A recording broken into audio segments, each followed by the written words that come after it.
The founders, three of them, Moses McNeill, his brother Peter, and Peter Campbell were actually from the Gairloch area, from Gairloch Head and Roseneath, and their fellow founder, William McBeath, was from the town of Callander.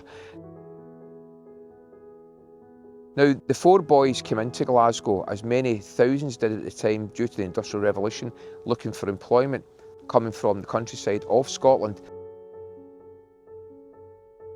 They came into Glasgow and they were to meet in a close, they were all living in Cleveland Street in the west end of Glasgow. But they all had a keen interest in sporting pursuits. In Glasgow Green, where we are today, was the city's wide open space that was used for all sporting pursuits back then, and also as an escape from industrial smog that would engulf the city.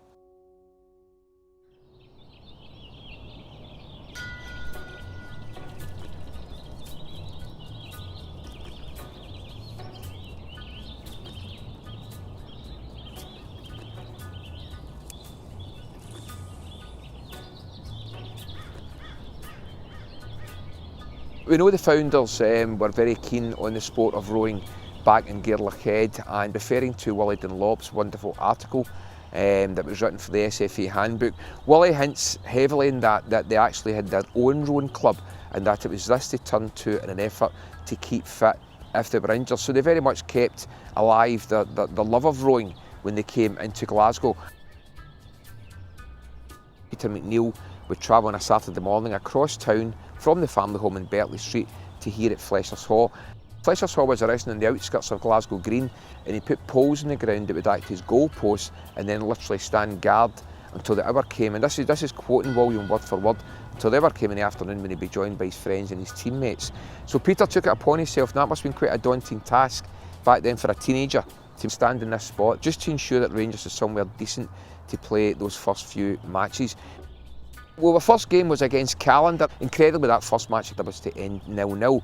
Also here at Fleshers Hall later that season, Rangers were to play Clyde, which was a game that should have won 11-0, and that game saw Rangers wear the blue jersey for the first time.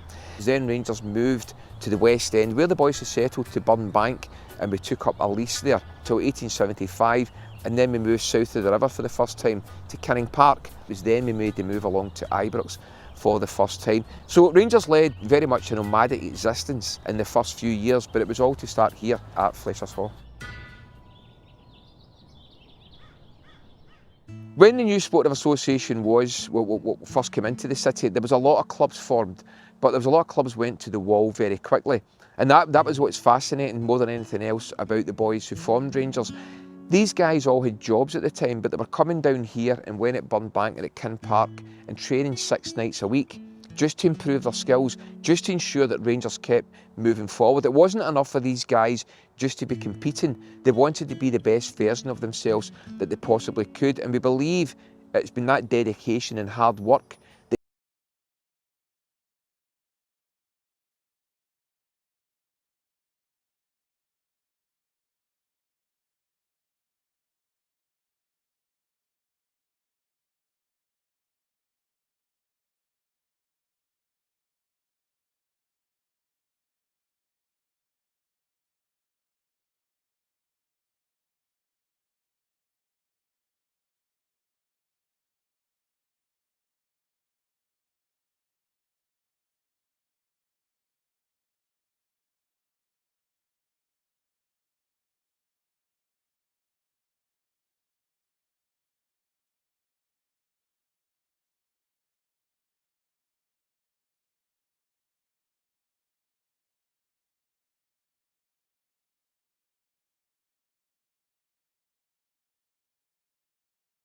Then he kind of disappeared, and he retired back to the Roseneath area from where he'd been born and bred, and that was where he to spend his final days.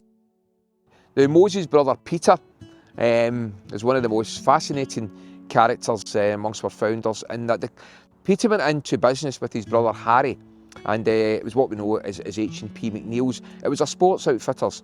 They were based in Union Street, Redfield Street in Glasgow. Sadly, by 1896, their business was failing so badly that it disappeared from the PO directory, and this was to take a tragic toll on Peter's state of mind, so much so that it saw him admitted to Hawkhead Asylum, which today is Leverdale Hospital. And sadly, Peter passed away there in 1901. But again, he lived long enough to see the club from Fleshers Hall into Ibrox Stadium. Many years later, during the research for the Gallant Pioneers book, done by Gary Ralston initially, and then we helped Gary in later years, Gary managed to locate two of Peter McNeill's granddaughters, and one of them, Heather, unveiled the plaque that we have today across in the Glasgow Green Football Centre in commemoration, of course, not only her grandfather, but of the formation of Rangers Football Club. The other founder was Peter Campbell. Peter Campbell again was from Gairlochhead. His family were involved in the shipping industry. Peter was a player that was described as very much being ahead of his time. He actually went to Blackburn Rovers for a spell. He spent a season there. But he returned to Glasgow, but then followed in the family's tradition by going to sea. But tragically, in the early weeks of 1883, his ship, the St Columba, floundered in the Bay of Biscay off the coast of France. And Peter died, aged only 25. Sadly, he didn't see what had been born here in Fleshers Hall growing into that worldwide institution. But we placed a plaque through our Restoration of Rangers Graves project. We placed a plaque commemorating Peter Campbell's contribution at Penarth Pier in South Wales a few years ago to highlight again the contribution that he'd made. And the fourth founder, as I said, William McBeath, was from the town of Callander. Willie again had a tragic life, but I suppose a highlight of Willie's career would have been that he was voted in as president of the club when only 17 years of age, which was quite incredible to think back on it now, taking up that position of responsibility. Willie played in the first match here against Callander, which ended 0-0, again referring back to that article by William Dunlop. Willie said that Willie McBeath was given man of the match, but then he spent a week in bed recovering due to his exertions, so he must have been pretty much full on. Again, William drifted from the football club and went south and got involved in a couple of businesses which were sadly to fail, and this saw him spending his last days in Lincoln, in and out of a workhouse where he was to sadly die in 1917. William McBeath was sadly buried in a pauper's grave. There was no one there to actually claim him. But again, through his research, Gary Ralston managed to locate the unmarked grave of William McBeath, and since then a group of fellow Rangers supporters raised funds and placed a stone on William McBeath's grave. So that is the story of the four founders. They were all here as kids and kept pushing to make sure Rangers kept moving forward. But sadly, a couple of them lost their lives early.